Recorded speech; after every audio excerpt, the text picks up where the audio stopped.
don't think I can do the grocery store. Huh? I don't think I can do the grocery store. But you will be able to later, though. We can, like, do that when we take her home. And even if not, we have food there that we can eat for tomorrow. We'll just have to go some other morning. I think I need to go to sleep. I have homework due and I haven't been doing it for the past 2 days. So if I don't go to sleep tomorrow, then... But you can be fucked up and see cool videos. I'm really fucked up. Be fucked up and see really cool videos. Really pretty on DVD. All crisp and the sound doing weird things. Going, oh. If I hadn't had 6 of those painkillers, I probably would.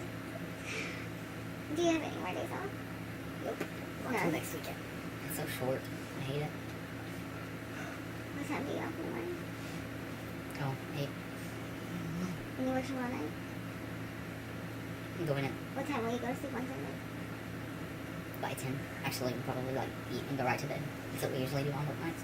Because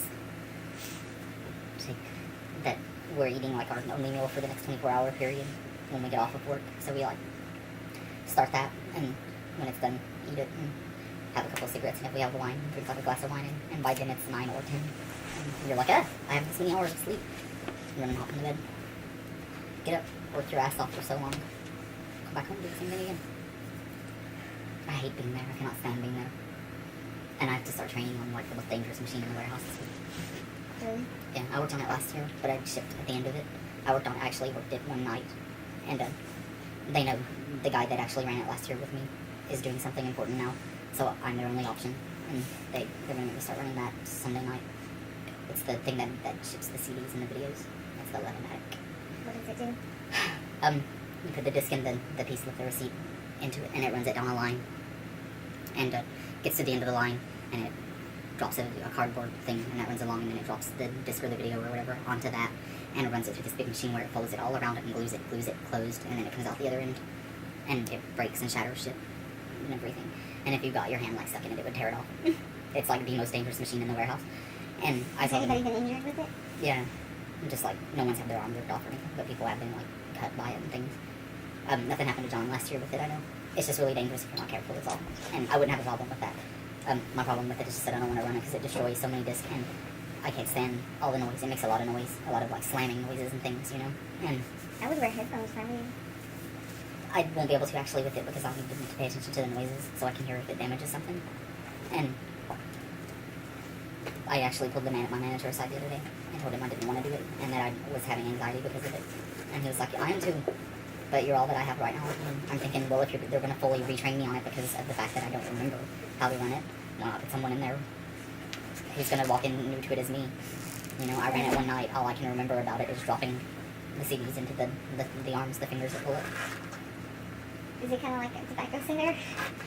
It's this big long thing about the length of that wall or a little bit longer. The first part of it is, and there are these 2 big metal fingers, and there's lots of chains and stuff underneath of it. And you drop the CD flat in there, and it has to be a certain way, and the shipping sticker has to be a certain way under it. And the fingers catch that. There's like one right after the other, you know, with the space about this big between each one. They catch it and run it down that line, and then it sits there, and the cardboard thing is like the suction cup thing that you fill up with the cardboard that it gets shipped in.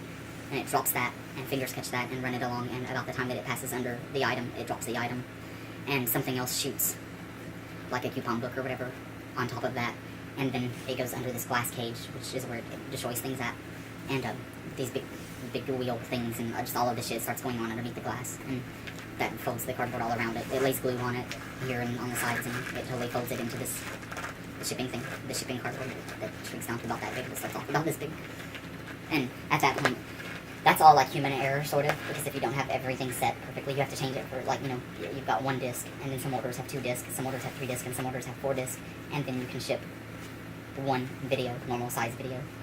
It has to be perfect normal size, it can't be in a clamshell or anything, and those are the only things that you can ship through it. And if you don't set all of these, there's like 10 different things that you've got to set when you change it from like 1 disc to 2 discs and so on. Do you have to load it like with all those pamphlets and everything? Not the pamphlets you do. The pamphlets aren't really that big of a deal. I don't like them because they'll fuck up sometimes. They'll cause it to fuck up if they don't sit in there correctly.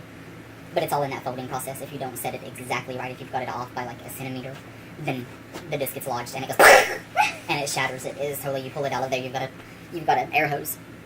You have to do that to get all of the little pieces and shards off. And that's fine. You've got pieces of disc in your hand and plastic and torn paper, and it's covered with oil and grease and shit. And you've got to dig down and get stuff out and shit like that, and then reset it and find out what's wrong. And It was hell last year. I talked to the little dyke that's going to be training me this week, and she said, "Oh, it's not that bad." And she was like, "It's not. She's been good. She's a girl." And she was like, "She's been good. She hasn't been like breaking things." And I'm like, "Well, I remember her breaking tons of things."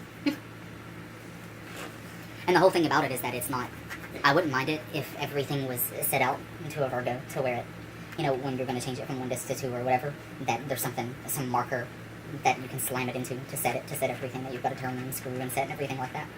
And you've got to lift belts and things like that, you know, by turning knobs and stuff. And if there was an exact point, you know, like it stopped at a certain point, or if there was a marker for you to watch it meet and say that's where it needs to be, then it would be fine. But it's not. It's so picky, you know. Like I said, if you have it like a centimeter off of where you need its settings at. Is it like based on number system, or is it just turning? The belts, the actual lifting processes are set by numbers. There's like, I think 3 or 4, and you turn them to a certain number for certain items. And the other parts of it, which is the part where it actually folds the cardboard around it, is where you have to know where it sets at. There's nothing, you can't mark it, because then you're damaging Amazon property. You can't, like, you know, put a line on it to say this is where I need to lift this to. Something like that, you know. Do you think that you could use chalk or wax or something? Well, I wanted them to, like, you know, have one of the facilities guys come and carve into it perfectly where those levels are. So all you have to do is line it up and then screw it back tight to where it's there, you know. But that's a damaging property. But they may have done that by now. I mean, it's been a whole year. I haven't been on that machine or anywhere. Like, how much warning did they give you that you're going to be doing that? How much what? Warning. He told me Monday or Tuesday night. And he told me the night before I was supposed to start training on it. Tomorrow you're going to be doing this. And I'm like, and I came in that night and talked with her, and she was like, "What do you remember about it?" And I'm like, "Well, I remember that I hate it and that it busts up disc." And I was like, "That's all I can remember about this machine." And I was like, as a matter of fact, I don't know why they have me over here, because I only ran it one night and all I did was drop disc into it, and that's all I ever did on this machine. I never did the dials. If I did, I only did them like once, you know, ever so often, you know, to help John or something while he was running it. But all I did was stand at the end of it, and when the stuff came out, you know, and I would ship it. And is there only supposed to be one person on it? Or is it running it, there's only supposed to be one person running it. Really? Used to be 2 when it was in the cage. There were 2 shipping stations, and now there's like 4 or 5. There's a bunch of different belts at the end of it now. So I guess they're pumping out a whole lot more or something. I don't know, but she said, "You know, you're really not going to learn anything in like an hour's time, 2 hours that I'm here." She was like, "You need to have a whole shift of training on this." And she was like, "How about I like switch my shift around and come in and work with you like a couple of nights on it?" And I'm like, "That would be good." I was like, "Does that work for you to change your schedule? Because it doesn't for me, and I won't do it." And I was like, "I have a boyfriend over there, and I need to be on the same shift as him." And she's like, "Yeah, it's totally fine with me." And when I told my manager that I didn't want to do it, last I heard, he was going to look into having someone from Days who runs it, transferring tonight for Christmas, and just running it. And I was like, "That's cool." So. It sounds complicated as hell. Yeah, it's just fucked up. I don't want to be there. If I could take vacation this month, I would, so quickly. I don't want the overtime, and I don't need the overtime financially. And I certainly don't want to be there with that many people. That drives me crazy. There's so many people. I about jumped to grab that bottle. I was like, it waltzed up at me. Should go to pizza. And come with us. No, You only live once. You don't love me. Yes, you don't hang out with us. You You don't guys- hang out with us. you guys slept long. Bring you back home whenever you want to come back home. Because I'm not going to drink anything else until I go to bed. And maybe not then. No. Come on. No. Come on. No, it's Come not on. sleepy. You can see Putter and smell of him. Don't go to sleep so early on Sunday. Huh? Don't go to sleep so early on Sunday, and then we can hang out for a couple hours that morning. Oh, I can't hang out Sunday morning. I won't be getting home till 8. And I have to be in bed by 10. And I'll be like I am this week. I'm very like beat. No beat. I am. Let me get you those vitamin C's before I forget. Then you should let me down with pills. I'm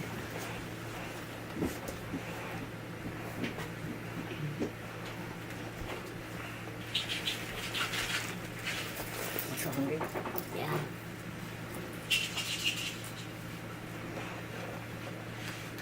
The car has frost on it. Already? Yep. Frost to, oh, I mean, not right now, but, well, it probably does right now, but when we went out to leave, it was that to where you have to sit there and wait for like 20 minutes with your defroster on, and it still didn't completely like wipe it off.